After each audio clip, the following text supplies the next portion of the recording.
Welcome to Fine Tuning with Drew Taylor, your one-stop shop when it comes to animation news and commentary. I'm Drew's co-host, entertainment writer Jim Hill, and he and I are recording this show on Friday, April 10th, 2020, which, no way around this, Drew. It's a big day in animation history. We've got Trolls World Tour, which is supposed to release in theaters on a whole bunch of dates, right? Oh, yeah. You know, Well, first it was later this month because of the James Bond movie was supposed to be out today. Right.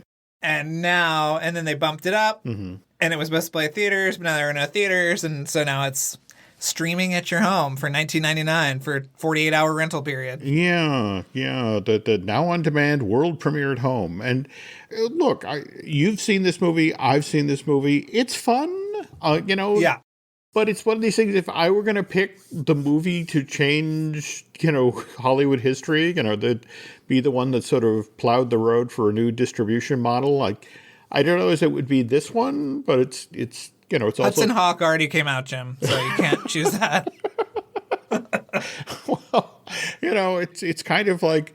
how the jazz singer these days is kind of problematic. It used to be, hey, the first sound film. Yeah. And now it's like, oh, yeah, starring Al Smith, the king of blackface. Okay, moving on. But anyway, okay, so the weird thing about the original Trolls, first one was released back in 2016, and the sequel was announced in February 2017, but... look, if we're being cold-blooded here, all right, the original Trolls wasn't exactly a world beater. It cost $125 million to make, only sold $153 million worth of tickets domestically, 193 overseas. So what? That's a worldwide box office of 346. And you've been covering this industry for quite a while. There's always been the story about Hollywood math, about you have to make at least 3 times your production costs before you even approach profit? Is that what you hear? Or? Yeah, I've heard that if the movie doesn't make money until it's makes 3 times its cost. So, right. Okay. Yeah. So that's the thing. If 3 times 125 million is 375 million, Trolls only made 346 million worldwide. So in theory, it lost money. It fell out $29 million short of turning a profit. But then again, January of 2017, original Trolls becomes available on digital HD. 2 weeks later, we get the Blu-ray and DVD, and I did my due diligence, folks. I checked the numbers there. It sold 36 million worth of DVDs domestically, 34 million in Blu-rays, so that's 70. And also, Jim, there was a lot of merchandise out there. Well, and it's so interesting you say that, because that turns out to be what really is kind of driving the engine here. And I only discovered this today. I guess DreamWorks began developing a Trolls movie as far back as 2010. Okay. But then in April of 2013, they did this intriguing thing. They went from owning the film rights to Trolls to they bought the whole damn company. The interesting thing is it's the Dam family of Scandinavia. In fact, it's the Dam family, and the company is called Damn Things. But DreamWorks Animation bought the company outright, and they own worldwide. The only place they don't have the merchandise rights to the Trolls thing is Scandinavia.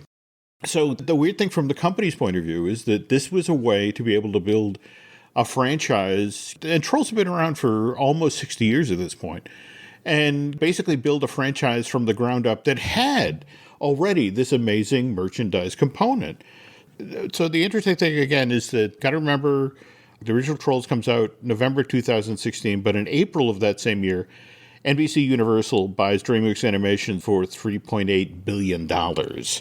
And Chris Meledandri, who's now in charge of both Illuminations Entertainment as well as DreamWorks Animation, announces, 2 days after Trolls goes out into theaters that, they're rebooting Shrek, they're rebooting Puss in Boots, because Comcast wants to take all of DreamWorks Animation's collection of characters and leverage them across, Comcast's corporate holdings of theme parks and children's television program and merchandise holding.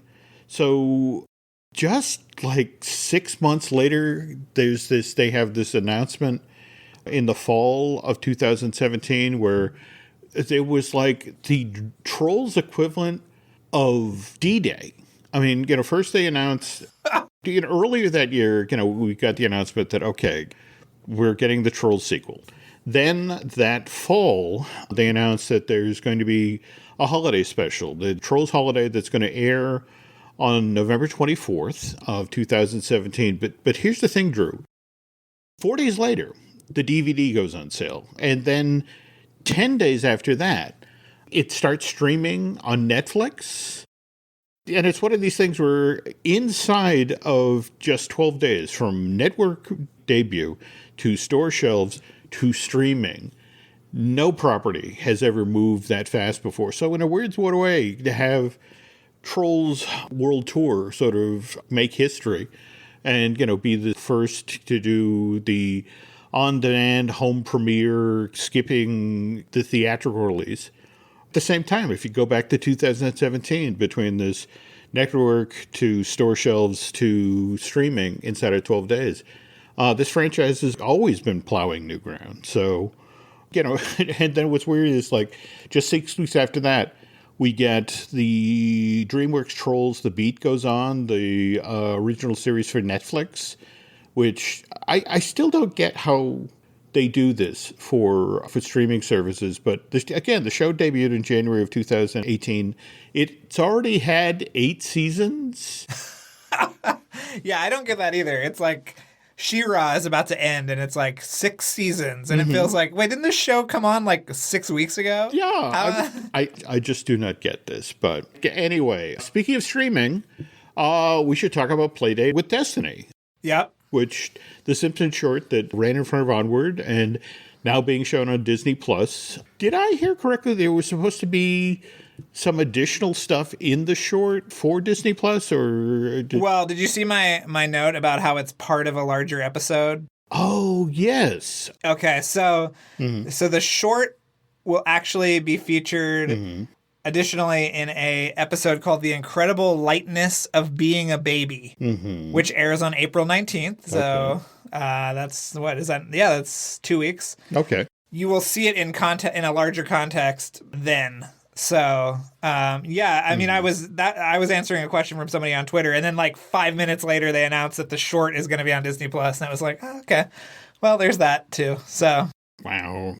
What I love about what they've done is they kept the introductory bit, the Disney welcomes the Simpsons with the silhouette of Mickey, which becomes Homer, noshing on 2 donuts, and even that, I love the attention to detail. How when they do the Disney welcomes the Simpsons, it's on that same red fabric board that was the background for Mickey Mouse shorts and Donald Duck shorts. So it's somebody's paying attention.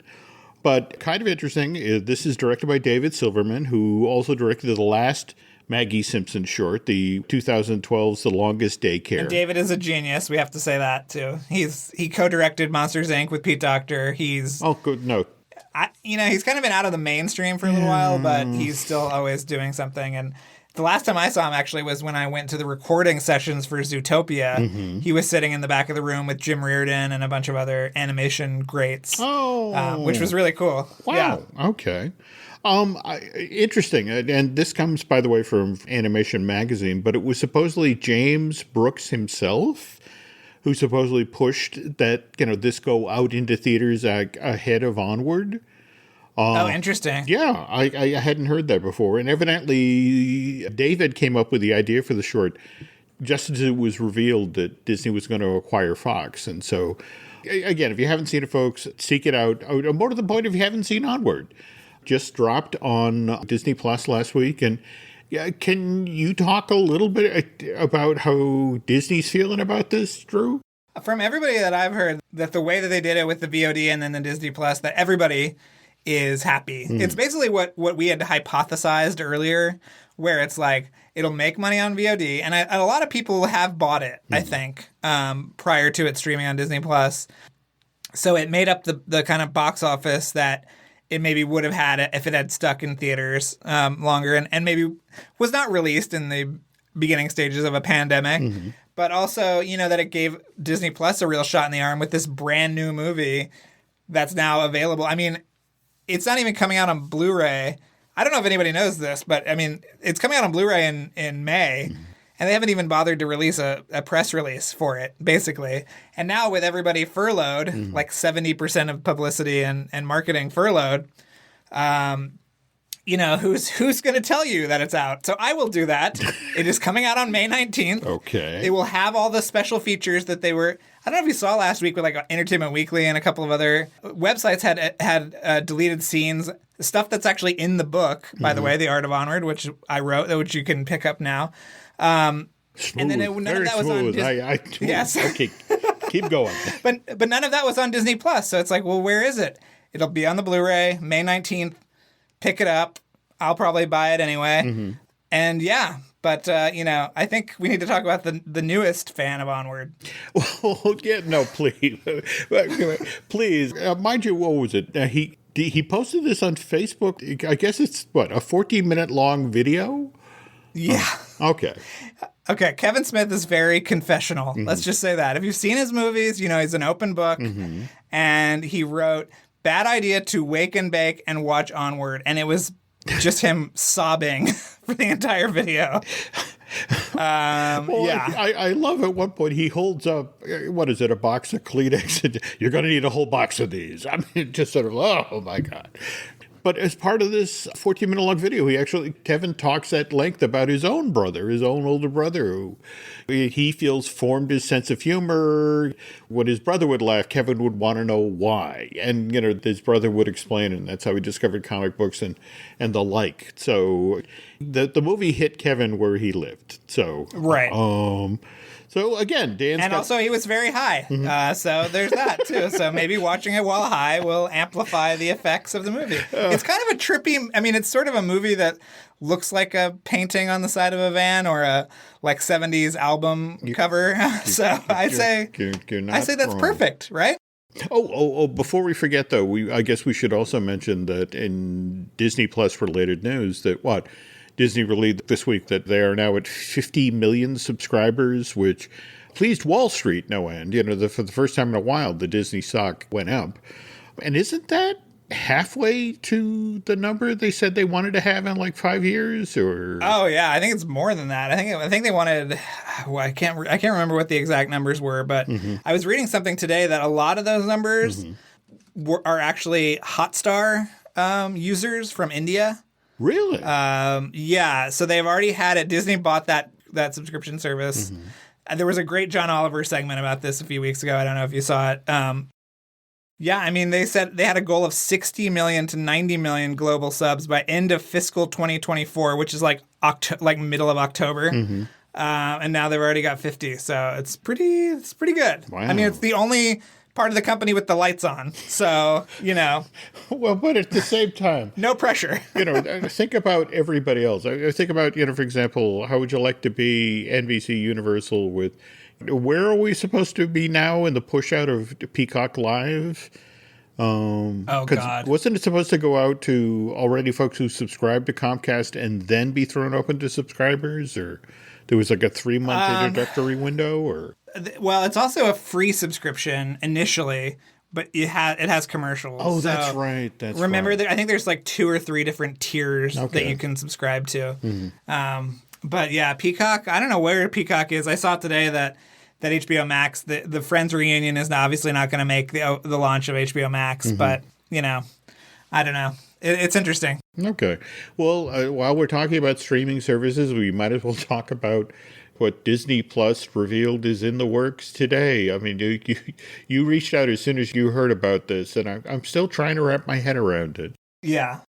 Well, the news broke that Disney will turn 1973's much maligned Robin Hood animated film into a live action, and I'm using live action in quotes, live action feature from Blind Spotting director Carlos Lopez Estrada.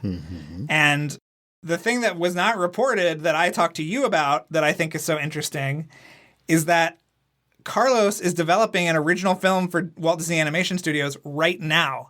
And the second I heard this, I reached out to some friends at Disney and said, he's still doing it. This is just something else. So this is the first time one filmmaker is making a new movie for Walt Disney Animation Studios while remaking an old movie for Walt Disney Animation Studios in live action. And which is kind of mind-blowing. I know, I agree. But You got to wonder, he got in the door with one and went, hey, while I'm here. But okay, so according to, this is Variety that broke this, I want to say? Hollywood Reporter. Hollywood Reporter.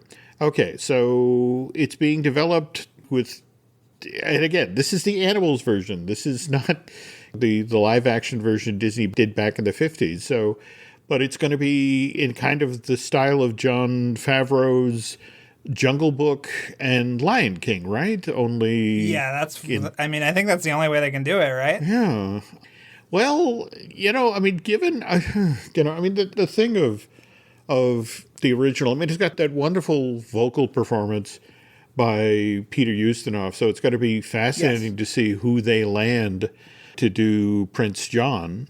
It's also interesting to see it kind of born from the ashes of Chancelier or whatever. Oh God, Chanticleer. Yeah. Chanticleer, yeah. Oh, yeah. Yeah. Okay. I mean, that rooster is Chanticleer, basically, right? The kind of minstrel rooster. You're not wrong. You're not wrong. In fact, kind of interesting, Ken Anderson did the character design with Mark Davis on Chanticleer. Right. And then he did all of the character design, or at least the early character design of Robin Hood. So, whoa, that's a good get. I hadn't even thought of that before. Well, I was saying to you, too, that if this is a Disney, if this ends up going to Disney Plus, which is what they're speculating right now, it'll probably be the most expensive Disney Plus movie yet. And it'll be a big event movie that I think they thought Lady and the Tramp would be, but nobody really talked about because it was sort of boring. Yeah. So I don't know. Well, look, if I had to pick, I mean, don't get me wrong, there are things I like about Robin Hood. I would like to see something new. In fact, just earlier this week, the folks over at Cartoon Brew shared a sizzle reel from 2014 for Galaxy's Gas, and then told the story of this film, which really kind of broke my heart. I mean, you heard about this, right? Or oh yeah, I thought that sizzle was amazing. Yeah, I loved it. Well, all right. To give a little background, folks, I remember Disney puts out Winnie the Pooh July 2011, sends it out into theaters head to head with part 2 of Harry Potter and the Deathly Hallows, and it makes $140. And, Disney basically gets out of the hand-drawn animation business at that moment. But the thing is, you have all of these huge talents that are still available, could still work on hand-drawn films. And so, what is it? Producer Craig Peck, I want to say? He puts together basically a dream team of animators. Well, first of all, he gets Kirk Weiss, the director of, Beauty and the Beast, Hunchback of Notre Dame, Atlantis, The Lost Empire. And then he ropes in screenwriter Tab Murphy, a gentleman who wrote Hunchback as well as Disney's Tarzan. And then from there, I mean, it's folks like Nick Ranieri and Ruben Aquino and Bruce Smith who just did Hair Love. And Ruben is back at Disney now, I believe, right? Yeah. Because he was on Moana, I think, right? Oh, my God, you're right. Yeah. So they put together this project, which is basically about a teenage boy who's... In fact, it's kind of weird because we're, in the middle of this massive celebration of the Goofy movie, which is, of course, about Goofy's issues with his now teenage son, Max. And in a lot of ways, this is a dad and teenage son story, only it's half Anglo, half Navajo kid called Devo, who ends up with his dad out in the middle of nowhere, in the middle of the desert. That's this old 50s-style gas station, and hates his dad for making him live out here in the middle of nowhere, and he eventually ropes him into working at the gas station. And it's only then, I guess, as when Act 1 goes to Act 2, that it's revealed that this just isn't just any gas station. It's where the interstellar police force that protects Earth from hostile aliens comes in to fuel their rockets. And, this kid suddenly gets his eye open to this whole new world. And as you were saying, the scissor reel is just absolutely amazing. And I think you and I were speculating off air about it's kind of interesting at this time, especially after the scissor reel was put together in 2014. They supposedly had a production company lined up, and I guess the financing fell through. And, so it's kind of interesting that it surfaces now. Yeah. Especially given what's going on with folks at Netflix who were doing things like Klaus and the Willoughbys. But yeah, it looks great. And it would be lovely for somebody to step forward with a checkbook. Kind of hoping that happens. Yeah, I mean, sci-fi related animated properties don't have a great track record, Jim. Let's just say that. Between Treasure Planet, Titan AE, Atlantis. So it would be nice to see somebody break that curse. It would. But at the same time, think about it, in this age of a potentially an entirely new business model, the notion of you have that piece of straight pipe rather than, okay, we got to do theatrical, and then we have to do pay-per-view, and then we have to do, something like this where you can just stream it and go straight to your audience. I don't know. At the same time, we have to sort of acknowledge why Trolls World Tour ended up video on demand and all that, and that's, of course, COVID-19, and that's why the movie you said was not going to be released just got a new release date. Bob's Burgers, the movie.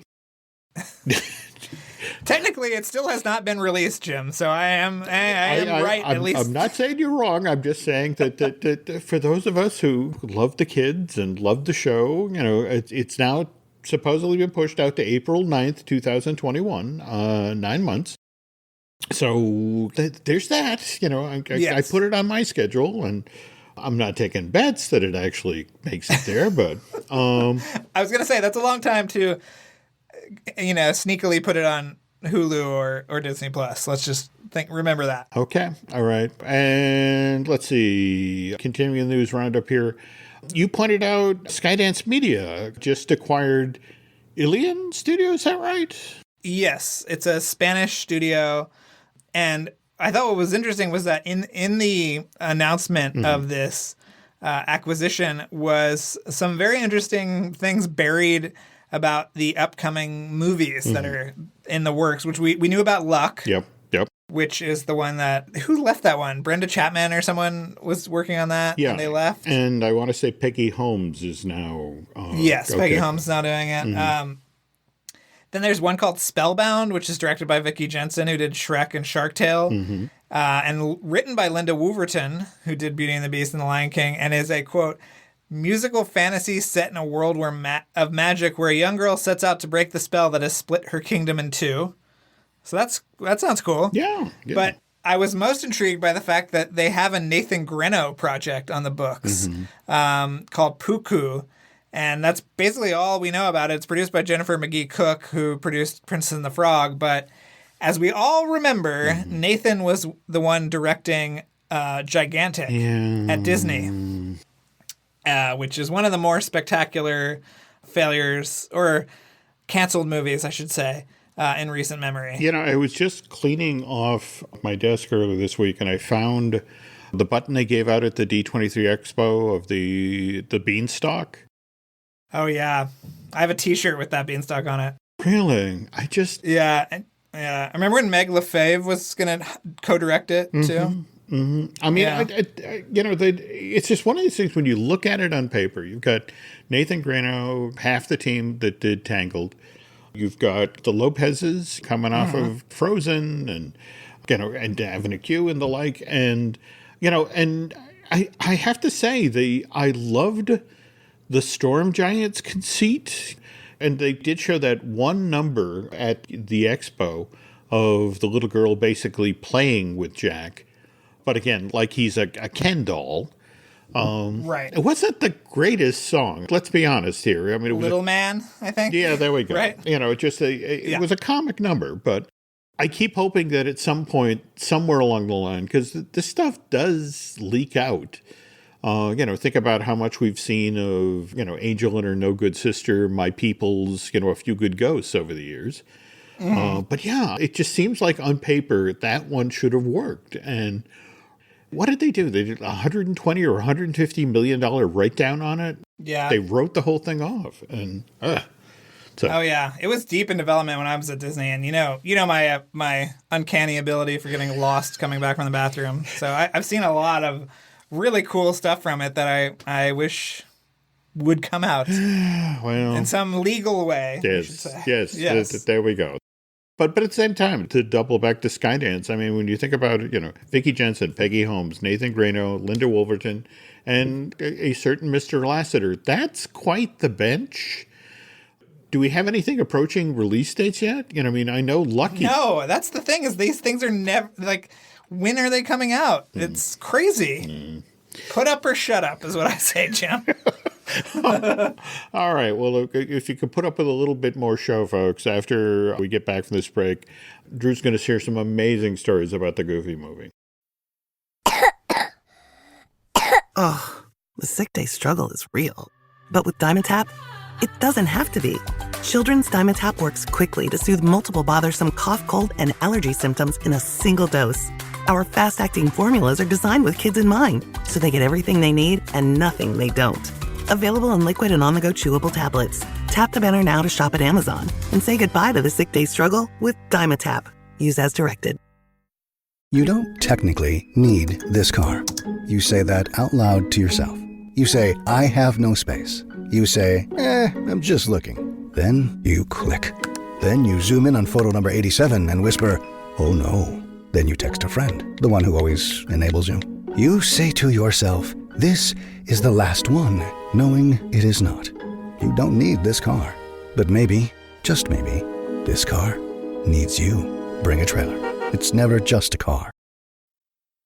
And we're back. Before we get started here, I guess this literally just broke. In fact, you were just pointing this out about DNEG in LA. They just shut down their effects unit there, right? Yeah, 20 people out of work. They just finished work on Picard. Yeah. Which I don't know. Did you watch Picard, Jim? I'm very bad at this. I cheated. I basically watched the last episode. So, I watched the first 2 episodes. And the terrible thing is, CBS All Access has made like all of their Star Trek series, Discovery and the like, available for free for viewing this month. But at the same time, it's just sort of like, okay, 30 hours of television. Woohoo! Trying to clear the time to do it. But what I saw in the last episode was like, oh, okay, maybe I do have to clear time for all. It's interesting. 7 hours. It's definitely interesting. Yeah. But this keeps happening, though. I mean, Picard got all of this positive press. Everybody loved it. And the effects house goes down. This kind of reminds me of what happened with Rhythm and Hues right after The Life of Pi. I mean, you make this, Academy Award-winning film and you're out of business. It makes no sense to me. Yeah, it's really tragic. Yeah, I mean, also, speaking of tragic, I'm a huge supporter of the Cartoon Art Museum up in San Francisco. In fact, this year they're celebrating their 35th anniversary. And as part of that anniversary, they were doing a special exhibition, A Boy and His Tiger. It was a tribute to Bill Watterson. And it was this amazing set of paintings and drawings that people like Lynn Johnson from the For Better For Worse strip, likewise Patrick McDonald from Mutts, Steve Purcell from the Sam and Max strip and such, put together these wonderful tribute paintings to Bill Watterson's Calvin and Hobbes comic strip. But here's the thing. The exhibition of the art was supposed to run from March 7th to March 26th, and then the Department of Health for the city of San Francisco issued a shelter-in-place starting on March 17th that was supposed to continue through April 7th, but then on March 31st, that shelter-in-place got extended through May 30th. So effectively, if you didn't get in there for the first 10 days of the exhibition, you're not getting to see these drawings, except as a fundraiser, the Cartoon Art Museum created a catalog that has all of the drawings, all of the paintings from this exhibition. The reason I mentioned this, folks, is that what's going to happen is all of these pieces of art that were put together for the exhibit are going to be sold at auction and go into private collectors' hands. And if you're like me and you still miss Calvin and Hobbes, some of these drawings are absolutely amazing, but the only way you're going to get to see them is if you purchase a copy of the catalog. So if you could do me a favor, because again, Cartoon Art Museum does great work, and more to the point, it has one of the most amazing bookstores on the planet, and we want to keep bookstores open. So if you want something to peruse while you're stuck at home till... how long are you supposed to be sheltering in place at this point, Drew? Do we have an exit Well, date? using the theme parks as guidance, I think we're going to be in for another month, so we will see. Okay. Yeah. All right. Well, anyway, folks, if you're looking for something to entertain yourself while you're trapped at home and you've already read your copy of The Art of Onward, my buddy Drew wrote an absolutely amazing retrospective look back at the Goofy movie for Vanity Fair that just published, what was it, a day or so ago? Or Yeah, I think it's published on Wednesday, yeah. An absolutely amazing piece, folks. You have to go read it. Drew did a beautiful job of not only taking you behind the scenes of the history of the production of it, but also explaining how it kind of became this cultural phenomenon. But here's the thing. Does Alice love a Goofy movie? Well, I will have to ask. Because that's sort of the age group, I feel like. She's in that sweet spot. I will have to ask. I'm chatting with her tonight. Well, here's the thing, though. The story that Drew originally wrote was what, 5,000 words? Yeah, about that. Okay. At Vanity Fair, they value your time. So they cut this down to 1,500 words. Yes. And there were a lot of great stories that fell out by the wayside. And Drew was nice enough to let me read his original draft. And I hate to see these stories disappear. So we're going to talk about a few of those. So let's start with Jim Magon. Is that how I... Yeah. Okay. Yeah. Because he was basically the guy first through the door on this thing when... Well, initially it was supposed to be, what, a 2-part episode for Goof Troop, right? Yeah, he worked on it alone, he says, for a year before anybody else was even involved. And he said that it started out as a 2-part Goof Troop movie that they could maybe sell on video as a movie, which is what happened with Return of the Jafar and a lot of those other ones. That's right. Yeah. Okay. Yeah. So, and he said, that's funny you bring it up because I was looking through a bunch of old drafts and I saw that, just how much of a Goofy movie it was with Max was graduating from primary school to junior high, so he was not a high schooler. And so a lot more of the DNA of Goof Troop was still in those original drafts, I guess. And moving ahead now to it's still in that kind of gray area at this point. It's maybe a theatrical release, maybe home premiere, that sort of thing. But Kevin Lima gets signed up to direct the Goofy movie. And this wonderful factoid that he was the perfect guy for the job. Because his first job at Disney was animating on a Blink and You'll Miss It special for NBC called Sports Goofy in Soccer Mania. Yeah, it was like a special that had new animation that wrapped around a bunch of old shorts, basically, is what it was. But he was still in Cal Arts, and that was one of his first jobs animating at all, and it's definitely his first job at Disney. Wow. Oh. So it kind of made sense, Well, folks, by the way, if you're a Roger Rabbit fan, it's worth seeking out this. I know it's in a couple of different pieces over at YouTube, but if you... and again, got to remember, this aired on NBC in May of 1987. And Roger Rabbit isn't released to theaters till May, June of 88. But if you watch the crowd scenes, you can actually see the original version of Roger Rabbit, not the one that showed up in the Robert Zemeckis film, but the one that Disney was going to try to make on its own. And this is the version of the character that would have been voiced by Paul Rubens, Pee Wee Herman. I'm a big fan of that design, too. It's a more simplistic...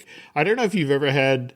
Richard Williams, he did a breakdown once of what body parts he stole from which characters to make Roger seem like he would have been, a contemporary of Droopy or Bugs Bunny back in the 40s. But, I mean... Oh, no, I've never seen that. Yeah, That's really interesting. Yeah. Well, all right. To get back to the Goofy movie here. So, can you talk about the Steve Martin thing? Yes.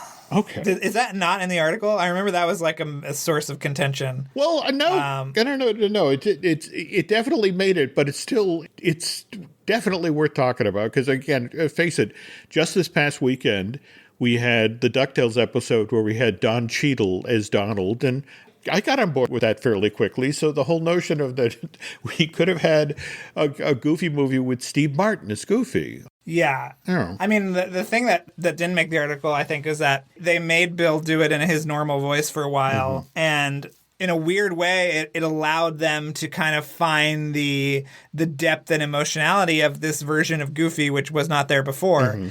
If Bill had just been doing the Gersh from the beginning, it might not have gotten there. But this kind of roundabout way, a lot like the movie, it's a detour, but it got them to where they needed to go. So, you know, it's really interesting. Well, no, just today before we were recording, I was going to sort of cherry picking some stuff from the Goofy movie to look at. There's that scene where Goofy and Max are on the car in the river. They're having a father-son confrontation. It's before the song Nobody Else But You. Right. And Bill is just nailing it. I mean, again, he's doing the Goofy voice, but you're right. There's an emotionality that's never been there before, but it's real. I mean, I think that's one of the reasons we're talking about this movie 25 years later. It's that performance that kind of draws us in. And speaking of DuckTales, I thought his performance on this episode this past weekend was amazing. Very much in the same tenor as Goofy movie. Oh. I mean, that emotional speech he gives to Donald. Yeah. Amazing. Yeah. Amazing work. Yeah. And also, what I particularly love about that episode is how off kilter it keeps you as an audience member for almost 10 or 15 minutes of its 22-minute runtime. And also just a wonderful parody of every 80s sitcom, you know, or at least those that ran during TJIF. Anyway, I wanted to double back to Steve Martin for just a sec, because it does actually make sense that Disney would have thought, okay, you know, or especially Katzenberg would have thought, you know, let's get a celebrity in here to voice Goofy, because of course this is movies in development right after Aladdin hits in theaters, and of course, you know, so much of the box office success of the film was attributed to Robin Williams. But weird little side note here. I was once told by Musker and Clements basically that they had a short list if Robin said no. And the two people who were on the list, if they couldn't get Robin Williams for the voice of the genie, one was Martin Short, and the other one was Steve Martin. Wow. Yeah. And they're both in a little movie called Prince of Egypt together. They are. And, you know, in fact, that's the thing that I do not understand. Those parts in The Prince of Egypt are nothing. I mean, they're literally like, you know, priest throwaway characters. Yeah. Whereas the only other time I've heard his name mentioned for an animated character was for Ice Age. And they had De Niro, they had Steve Martin, and then literally the default, if they couldn't get those two, was Ray Romano. And, you know, Ray Romano, I think nailed it. Oh, he's great in this movie. No, absolutely. But at the same time, also, you can understand why Katzenberg was also talking up Martin because, you know, face it, he'd done Father of the Bride in 1991, and so they were already developing Father of the Bride 2, which would come out in 1995. So it's like, look, he's on the lot. You know, he's available. He's gettable. Let's take advantage of this. And, you know, the fact that Kevin... Did you ever talk about that at all? About how he stuck to his guns and kept it as Bill, or... Yeah, I mean, they basically they knew it wasn't going to work. Mm-hmm. It didn't work, and then they got Bill to do his regular Goofy voice. But I mean, that was after Bill had recorded, I think, for 2 or 3 days as Goofy in this Steve Martin mold, and it would have just been very jarring. I get that. You know, I get that. Yeah, but at the same time, I had never heard the story that you tell as part of the article about how for Katzenberg, the Goofy movie is actually a personal story? Yeah, I had never heard that either. I mean, I didn't realize how much this movie ran on the engine of Jeffrey Katzenberg. Mm-hmm. But yeah, you know, he was not getting along with his daughter, and they went on a road trip, and he says, I don't know how it happened, but we were speaking at the end of it. Mm-hmm. And I would love to tell a story like that. But, you know, October 94, which is right before it was supposed to come out, Katzenberg's gone. Yeah. Nobody at the studio really cares about it. And it's just kind of, it comes out in April and nobody really cares, and it's sort of quickly forgotten, at least initially. So can you talk for a sec about why it didn't make its October '94 date, or more to the point, how Disney filled the hole in the schedule? yeah, I mean, this movie, it cannot be overstated how kind of pieced together this movie is from different. I think there were studios in Paris, London, Australia, and Canada, and some of those studios were not even Disney studios. So, this was everywhere, and apparently, did you know that this is how they made these movies back then, Jim? That they literally set up a camera and filmed a giant monitor? I had never heard this story before. I have never heard it either, but apparently they ran the movie on this giant monitor and filmed it with a 35 millimeter camera, and one of the pixels in the monitor was burnt out, so there was a giant black dot for the entire movie, and they had to go back and redo, I think, 3/4 of the movie. So, that's a crazy story, and that's why it didn't get released. And so instead, and I found, I don't know if I had a link in that article I sent you, but I found a trailer for the re-release of The Lion King. Where it was like, experience the best film of the year one last time. Well, yes, like, okay, guys. The encore presentation. Yes, in a year when Pulp Fiction and Shawshank Redemption come out, go see the best film of the year, The Lion King, one more time. Well, and speaking of piecemeal, I love that you got the story. Like, for example, the entire concert scene, the eye-to-eye Goofy and Max backstage, and the wonderful pseudo music video stuff from it. But that was all done by an outfit in Australia. And again, the weird thing of it is when you hear the story, but you look at how well this film holds up, how well it holds together with so many moving parts. And I love your Don Hahn story about how it's not even a B movie. It's barely a C. But it still manages to, it means so much to so many people. But the kicker, the story that, I cannot believe they cut this out of the Vanity Fair piece, but can you talk about the Lester Possum Park cosplay? Which, yes.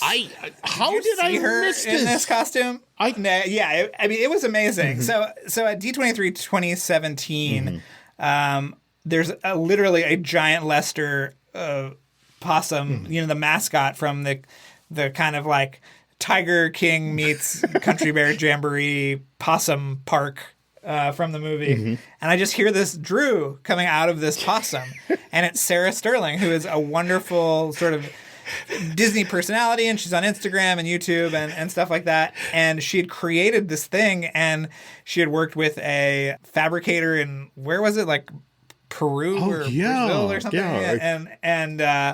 It was the most amazing costume I've ever seen. And part of the reason I included it in the article is that it was inspired by that 2015 D23 Expo reunion panel, which, watching the video again and seeing that they had him in one of those little rooms upstairs is like mind-blowing to me. That would be like Hall D or whatever they call the big room now, because I feel like so many people would go to it, and they have it in this tiny room. It's so funny, but it was an amazing a moment. Tevin Campbell came out and performed, and it's an interesting movie, and it very much speaks to, like, it's very Jeffrey to me. Like, it's contemporary, it's hip, and it the other thing that I just published, which I know you haven't looked at yet, but I ranked every single DreamWorks Animation movie today for Collider, which is like thousands of words, and I included the Shrek 4D movie and Joseph, whatever, King of Dreams or whatever the prequel was. So it's literally every single thing from DreamWorks,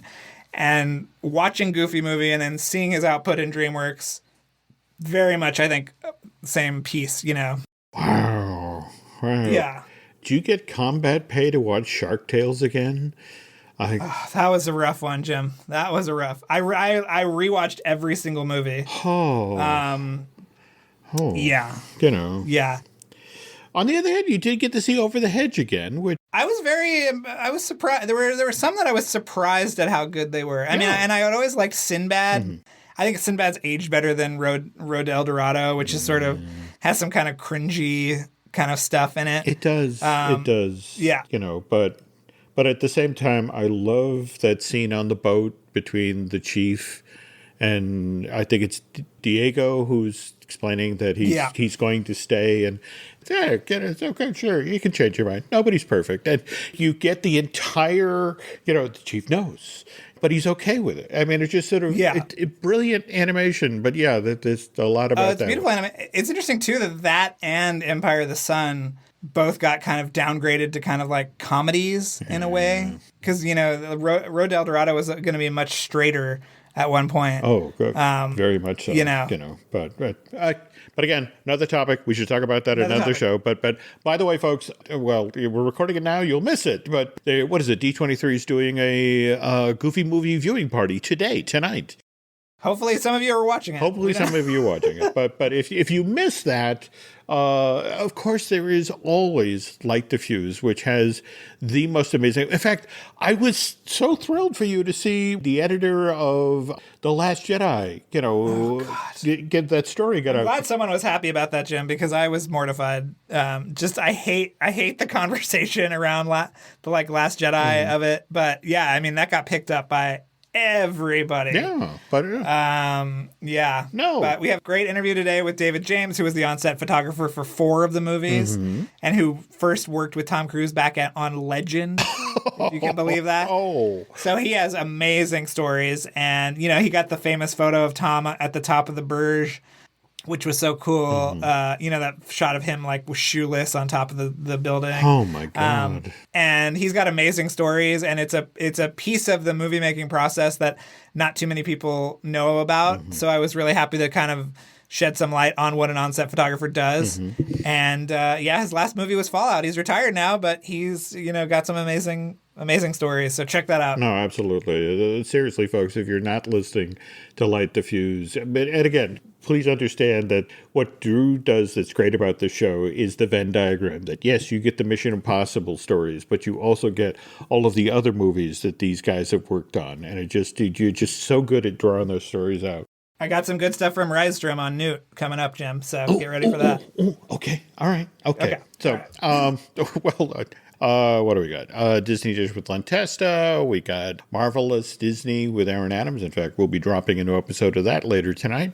We got Looking at Lucasfilm with Dan Z, who had an interesting conversation with him today. The Hallmark Dream Book came out today. And the reason I reached out to Dan is that they have done 2 Mandalorian ornaments for this season. Oh, I didn't see those, but are you going to get the Onward ornament for me, Jim? Well, I think you need it on the tree. For you, I'll do that. But in fact, that's the interesting thing. They have the keepsake wish list where if you do that in advance, your local store will hang on to these things. I was actually thinking, though, the one that I should probably get is the Jungle Cruise one with Mickey, because, of course, that was created to help cash in on the Dwayne Johnson movie that now isn't coming out to 2021. That Fantasia one is... Did you watch the video of that thing going? No, I did not. Oh, my God. It's amazing. And also the Muppet Show one is really great. Ooh, I have not seen this. Well, now I got to take a look. Look that one up. Yeah. Okay. So, but to be honest, we should probably be talking about that on the I Want That podcast I do with Michelle Valladolid. And again, I'm due to do a new Universal joint with Dustin Fuse, so I should probably shut up now and go work on those shows. But tell you what, folks, if you could do Drew and I a favor, if you could head over to iTunes and rate and recommend not only Fine Tuning, but also Light the Fuse, that would be incredibly helpful. And if you really like what you've heard here today, get over to Bandcamp and subscribe. That'd be great, too. And again, you have a strong social media presence for Light the Fuse, right? I don't know if strong is the word, but yeah, we're on Instagram. We've been doing some funny things, too, kind of cashing in on the memes and stuff. Okay. But we're Light the Fuse Pod on Twitter and Instagram. And follow us. It's funny. Cool. All right. And for Jim Hill Media, we're on Twitter, and Instagram is Jim Hill Media, and then on Facebook, we're Jim Hill Media News for some reason. But anyway, thank you folks for listening, and get trapped at home, go put on the Goofy movie. And Drew and I will talk again soon, okay?